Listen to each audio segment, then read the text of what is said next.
Hey, soul family. Have you ever been in a situation or far enough out of a situation that was pretty toxic and unhealthy that you were able to exit out of, whether relationship, romantically, friendship, or work situation, or even just a family situation, that you can look back and like, wow, I dodged a bullet, or I learned a lot of lessons there, more about self-love and self-worth for myself.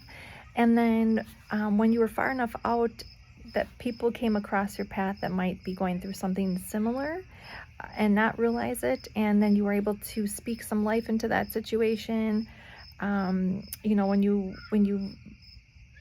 realize that not all that glitters is gold, and see the reality of certain situations and people in your life. And even though you maybe been duped, especially like with a narcissistic personality type, they tend to take from everyone around them. That's just what they have to do. I feel like I am an expert now in narcissistic behavior, Narcissism 101. Like, I created this channel because I do feel like I am an expert. I have a support group online for emotional abuse, from the trauma of emotional abuse, and it is very traumatic. And especially if you've got kids with someone and it just never stops, kind of continues long past you breaking up. And even when you don't have kids, sometimes the effects of that trauma, that CPTSD is long lasting, and it can affect us at the subconscious level. Well, anyways, I had something similar happen to me recently where I met a woman who, as she's sharing her story with me, I'm just like, oh, honey, like, get away from that guy. He's definitely toxic. And how do you say that to someone when they're in love and want to believe the best and everyone just as I did? People pleasers, empaths, givers. It's really hard to speak life into someone and to not be rude and be gentle, because obviously they were suffering some trauma and you know that about them. Well, I do real estate now as well. Sorry about the background noise. Kids are playing in the neighborhood. I'm out by the crickets and there's a bonfire down the street. But anyways, I had something similar happen to me where I do real estate now, and I was showing a house to a woman who was supposed to be coming with her boyfriend. They were going to be looking at a house together, supposedly, and I get to the appointment. Nope, boyfriend's not there. Adoptive daughter is there, who happened to be moving the next day to Arizona with bio mom, and like, oh, this poor woman is going through a lot. Her husband died recently, a few years ago actually, and she was actually brought to tears during my appointment. And in that situation, she's like telling me that she has her nervous about buying a house with her boyfriend, that she thinks he's going to back out. He backed out once before. She lost a lot of money. And then based on like the description of this gentleman, I'm like, oh, it doesn't sound like a good situation for her. So instead of me, pushing this house on her and not wanting her to like make an offer, which would have been great for me, not for her, I just said, and also she sounds like she has had some trauma with real estate agents in the past, making her feel kind of forced to put a lot of money down on a house and stuff like that. And I just was like, okay, God, this is not probably a situation that's even realistic right now. But instead of being a jerk about it, I was just like, sounds like you've had a lot of trauma and are very vulnerable right now, and I would really hate for you to be in another situation where you lose out on something financially. And I just kind of spoke to her about the truth of like earnest money, how it's not even mandatory, and definitely maybe was misled a little bit or misunderstood. And I just said, woman to woman, I'd hate for you to be in another situation, and you're in a vulnerable state right now. So why don't you think about like going, finding out what you're pre-approved for just on your own without your boyfriend, and then if he can join with you later, that'd be great if it all works out. But why don't you see what you can do on your own to protect yourself, and then hopefully he can join later. And she was like, okay, yeah, that actually makes sense, thank you.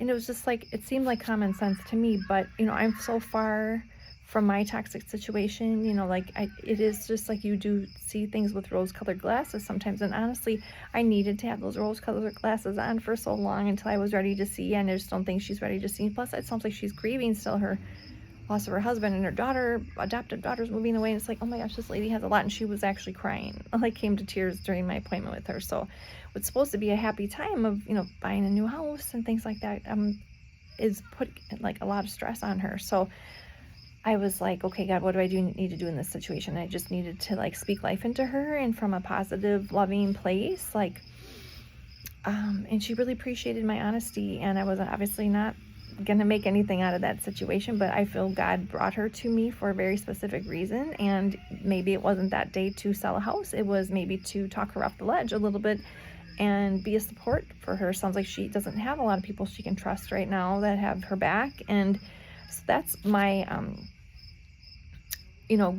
motto right now. And she told me I can keep reaching out to her, and I'm probably going to be at least having a contract with her to hopefully get her into something down the line. But they're obviously going to need to take this with kid gloves and just continue to just be human and care about her as a human and as a woman and somebody who's far enough down the path. Leaving narcissistic abuse, it's like plain as day to me when I see like somebody's kind of toxic. And there's other situations too, like she's doing all the driving one way, an hour and a half. Sounds like she does all that work, and he's got a house that's falling apart that, and then when she asked him about the house, like if he wanted to set up a second showing to see it, he said no, he doesn't want to move until like 6 months from now. So I don't know what, she's just desperate to help him. He's got a house falling apart, and she's worried about him. So like, that worry and that fear and that love that we have for others can often get us into trouble. So as a woman, it's really hard, and it sounds like she's been caregiving for a really long time. So I know I've been in that spot too, of just like my generosity, my loving heart, my empathic, compassionate nature definitely got out of balance by over giving to people, that really didn't want to receive it. And, just also just realizing that not all that glitters is gold. She obviously sees something in this guy that she loves, and could be great in a lot of ways, but when it comes to like joining your life and your finances and your home, it's just really important to make really smart decisions with who you pick as a partner for all that stuff. And through my talking to her, we just kind of ended up calm down, let's slow down, let's just take it one day at a time, maybe look to see what you can do on your own. And when it's all said and done, I think she's gonna be okay. But where was I going with this? Okay, well, just not all that glitters is gold, but sometimes when we're far enough out of a situation, it can be really plain as day, like black and white. And for me, it was like, wow, it was amazing that I could kind of clearly see the red flags. Perhaps 10 years ago, I wouldn't have been able to see the red flags, and I would have just been like, oh yeah, definitely, he's got to get out of the house, and oh, that'd be great to move in together, and like all this stuff. And just, narcissistic people are lower vibrational, and it's a choice that they make that they actually have to take from others. So naturally they draw the givers towards them. So just be really careful if you are a giver, if you're an empath, if you're a people pleaser, and just really love to be generous with your time, energy, and heart and body and all that stuff. Like, that's great and everything, but that is sacred, and those things definitely need to have protective bubbles of protection around them, because they are precious and they can definitely be taken advantage of by the wrong people. And if you are not sure, that coming full circle, this is what I was kind of wishing I could get her to do, is like take my soul quality test to find out. I kind of want to find out what this guy's all about, like, because there's a difference between somebody who's just been through a lot of stuff and kind of has trauma and that unhealed trauma, and they just need some help and some guidance and some counseling and some love and TLC. You can work with those kind of people. You can go to therapy. You can, make steps to heal together as a couple. And then there's some that, no, it's just best that you walk away, far, far away, and have nothing to do with them, because they have a proven soul track record to be the takers, and they have to survive. That's just how I see it. Narcissism, not just as a personality disorder, but as a soul disorder. A soul needs energy to survive, and if they've chosen to not receive it from spirit and their conscience and their guides and angels and God, the divine, they have to take it from their environment. That's just the way it is, and you don't want to be in the path of that. Maybe you do, but if you're on a journey of wanting to heal from that people pleasing, and you want to not be taken advantage of in that way, and only align yourself with souls who want to make things better for the world and themselves, and to heal and to create a positive impact, then reach out and we can do that soul quality test to find out for sure what you're dealing with, because it's just, a lot of us we're not wanting to waste our time anymore, and maybe I'll get to a point in my journey with her, because we're going to be signing a long contract. If her boyfriend's wanting to wait till spring, that's quite a ways away. So I think I'll be on a long journey of talking with her, and hopefully I can get her to agree to do the soul quality test, and we can find out what we're dealing with this boyfriend of hers. So I'm using my gifts in many ways, and how I would never have thought I could use it in real estate, except for part 2 here. Another episode here I'll do was I should have used the soul quality test on my former boss / business partner, because you can use that for that kinds of stuff too, because you definitely don't want to line yourself up with the wrong business partner either. Oof. So friendships, relationships, romantically, business, employers, employees, like honestly, the soul quality test is perfect for all different kinds. If you want to find out, you just want to align yourselves only with positive souls.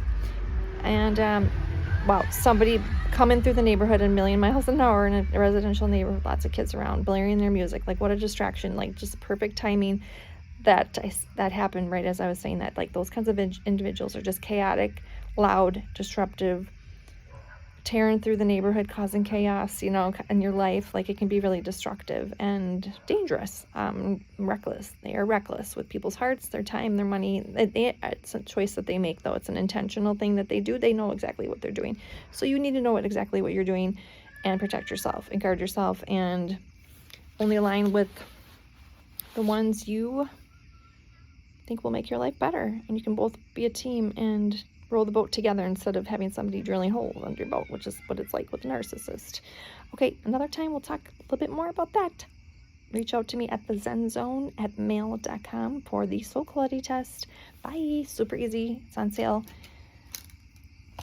Variety of different ways you can use it, even on yourself. If the narcissist has been telling you that you are the narcissist, well, you know what? You can give yourself the test to find out for sure once and for all. Bye.